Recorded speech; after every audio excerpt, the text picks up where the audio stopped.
Good evening. Greetings, What's going on YouTube? I'm Kyle, this is... Toby. And I'm just going to do a little walkthrough today on shooting her. Me. And then we're going to do a little bit on Lightroom and Photoshop. And I'm going to show you a bit how I touch up my photos and get a final portrait. Wish me luck.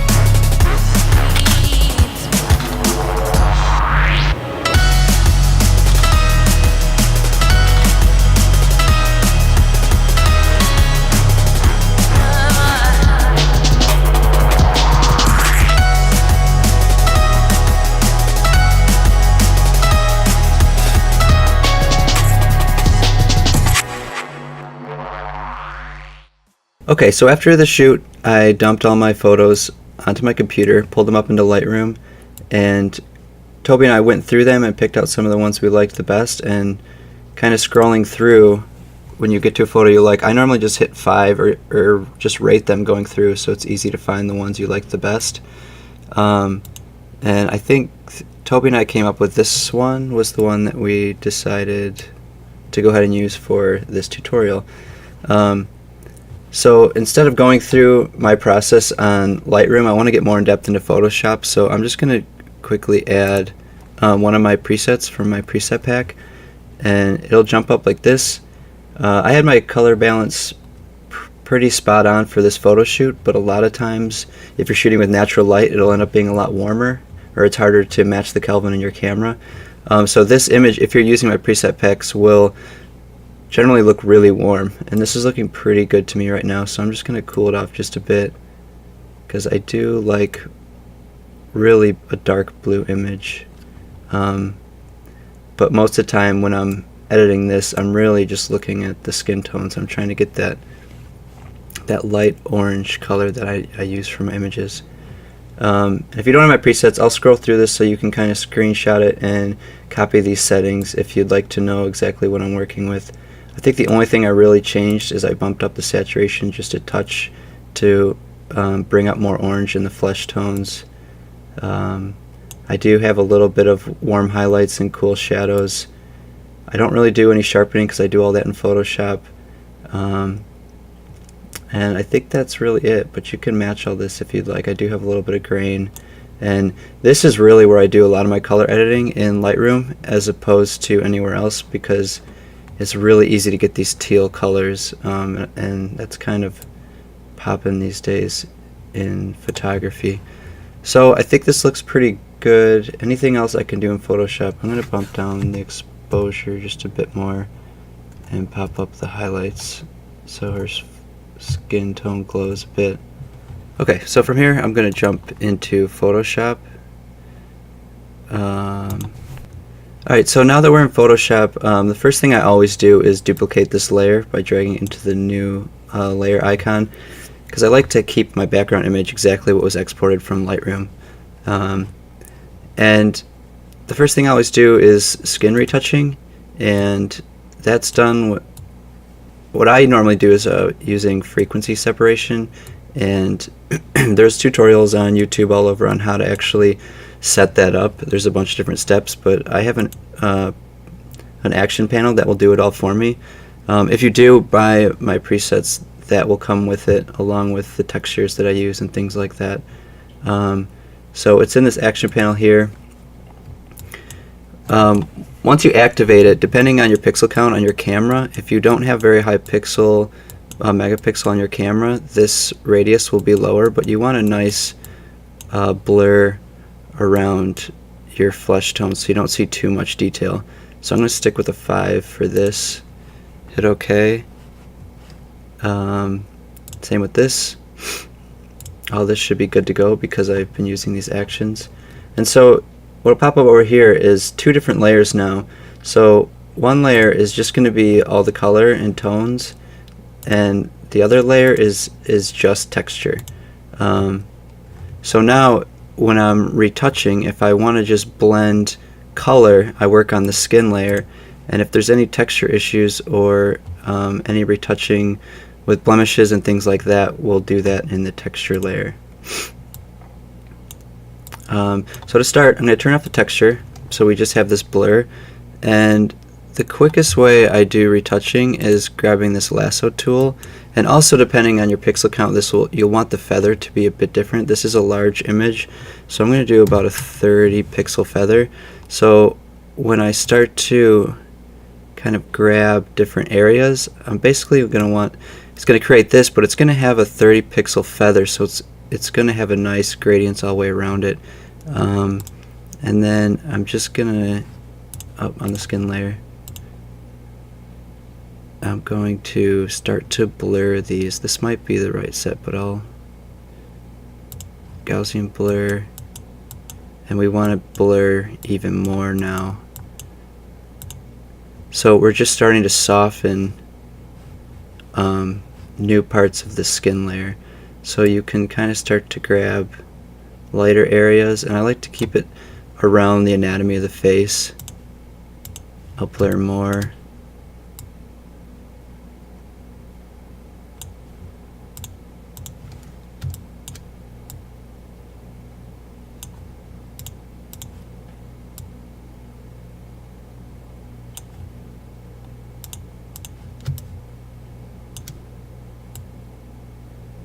So all this is really going to do is just blend it a bit more, but because we have this texture layer saved now, we should be getting the texture to remain. So that's really the quickest way to kind of soften, and you can see that like the before and after on that already softens all of that texture within the color. So once I have the skin tones blurred out a bit more, I come in to some of the more detailed blemishes. If your model has a pimple or anything simple like that that you want to clean up, I'll do that on the texture layer with the clone stamp tool. I like to keep this nice and soft, bring it up just about the size of the actual blemish that we're going to remove. Hitting Alt on your keyboard and clicking just to the side, you can patch in areas like that. You want to try to match the same tone where it's going to be.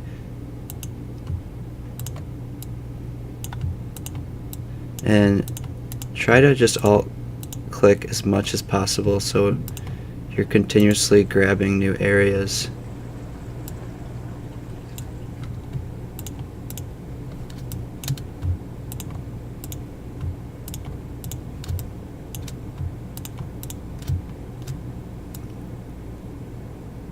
I really like these highlights up here, and I feel like it would be nice to kind of have some of that underneath. And I don't know, for the most part I'm self-taught and I'm a painter, so I know there's ways of doing this in other fashions, but since this is my tutorial, I'm going to show you how I do it.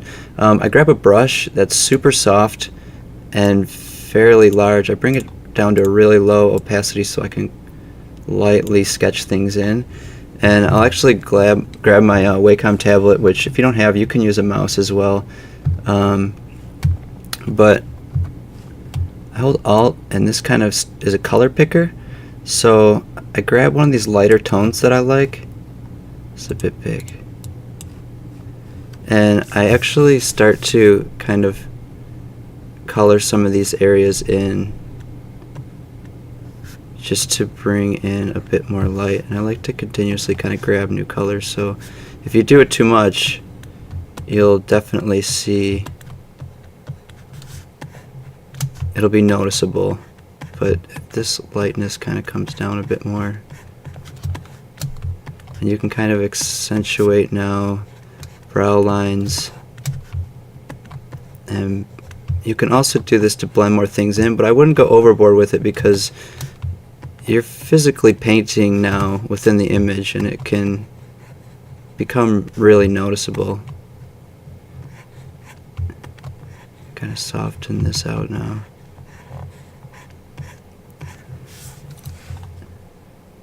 So I'll just do a bit like that. I mean, a lot of people do it with the dodge and burn is another way to do it, but I just like to paint it, I think, because I'm a painter. So you can go crazy with this. I'm gonna kind of move on from here because I think that's looking pretty good. She has that glow to her face now, just to give you some contrast. This was the before and after. So I think that's looking really good. And I shoot a lot of tattooed models, so a lot of times I use a lot of sharpening to make their tattoos pop. And I do all my sharpening with high pass.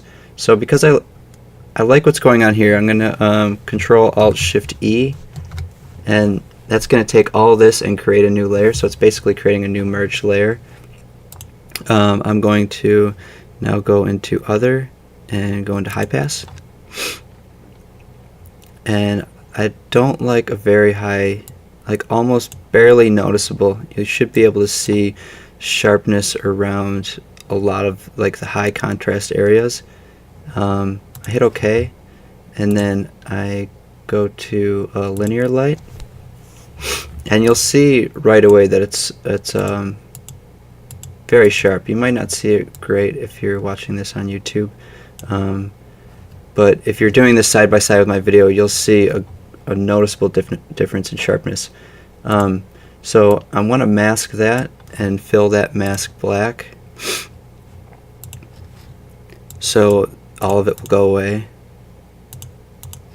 And now in that mask layer with a white brush, I can start to pull that back out.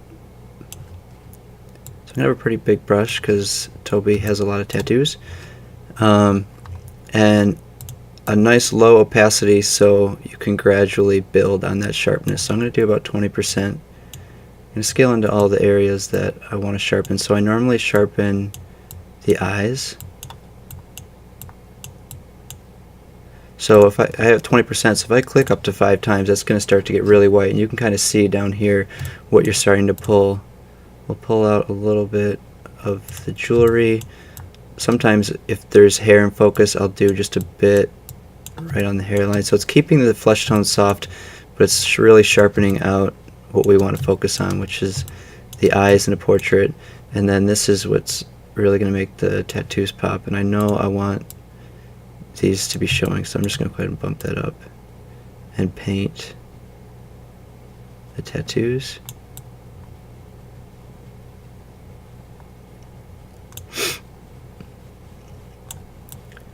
So like I said, watching this, it might not be too noticeable what this is doing, but I think you'll definitely see it on your computer. So this is the eyes with and without. So it will pop quite a bit. So I'm liking what this is looking like. So I'm going to Control Alt Shift E again and create a new layer with all of that information. The reason I'm doing that is if I do want to go back and change things, I can hide everything, go back and change this, make a new layer, and continue on. Last thing before I do a lot of effects, I normally like to dodge out some colors in the eyes to make the eyes pop. So I bring this way down, and this is what's good for, this is why I like having a Wacom tablet, because you can get a nice fluid coloring. But I'm going to bring this exposure down. So I do like to lighten up the eyes quite a bit.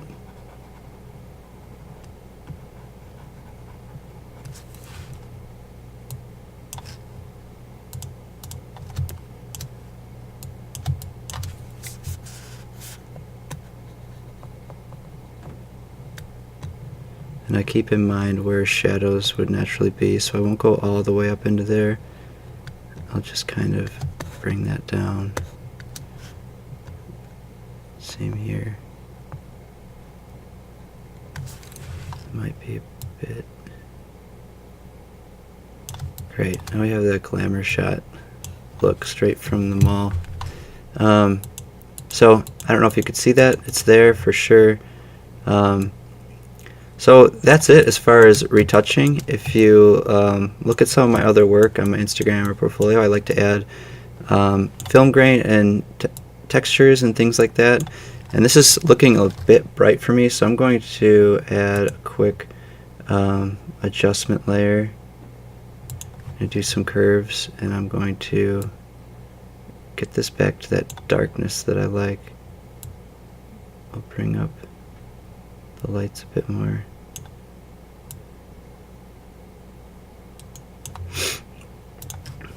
And then it's a good thing to have. I keep a folder of textures that I generally pull from. A lot of them are from Adobe stock and just other ones I found around the internet. I have ones that are specifically like scratches and grain for texture, so I'm going to pull a couple of those over and show you how I kind of add those effects.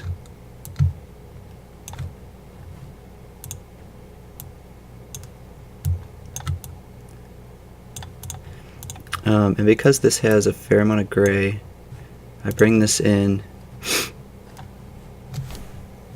and then I use levels to get rid of some of that gray. So I'm going to pull some of this in.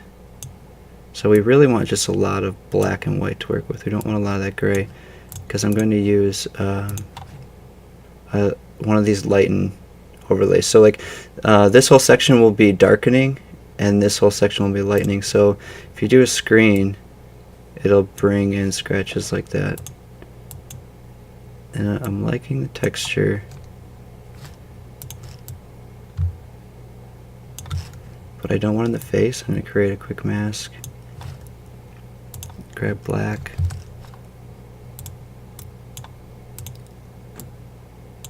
And brush out. Gotta clean up the face a bit. So I'm liking that texture. I'm going to get a little bit more of film grain as well, or some dust. So this is the same thing, but obviously it's going to be a different blending mode. So I am going to invert it first before I add this.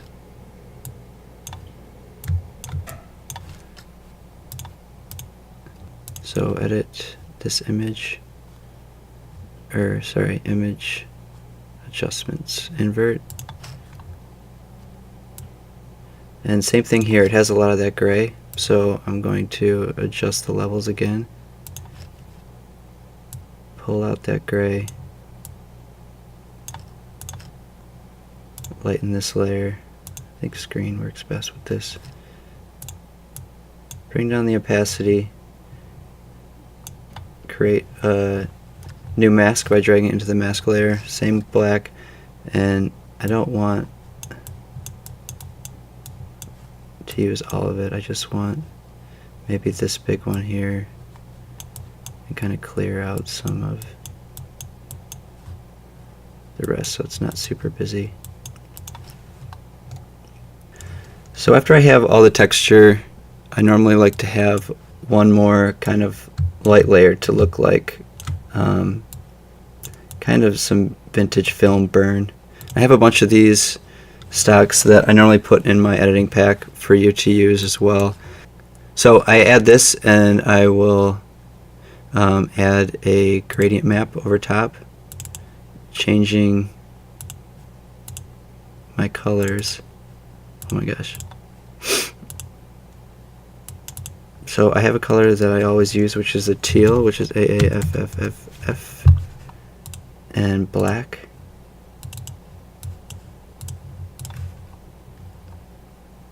Let's get a little bit more black. And I go through some of these lightening, either lighten or screen, whichever one of these really pops best for me, which always ends up being screen. And I'll pull this way down, so it just kind of creates a more teal, adds a haze, and I don't know, that's just what I do. I like that look. So the last step, I create a new merge layer from this, Control Alt Shift E, And I'll add chromatic aberration through the lens correction, which is in this custom panel. And I normally really like to crank it up. So we'll do 50, negative 30, positive 30. Let's get a bit more. Let's try that. So now you can definitely see it around the whites. You should be able to see it around the sharpness of her face. There's that bit, just a magenta and yellow coming out. But that's kind of my editing process. I hope you guys enjoyed watching this. I like to do some more of these as well, and get into some more detail with frequency separation and some things like that. So if you learn from this, definitely give me a like. Feel free to comment. I love teaching this kind of stuff, so if you have any specific questions, I would love to answer them for you. Be sure to subscribe, and we will see you around. That turned out cute. The picture?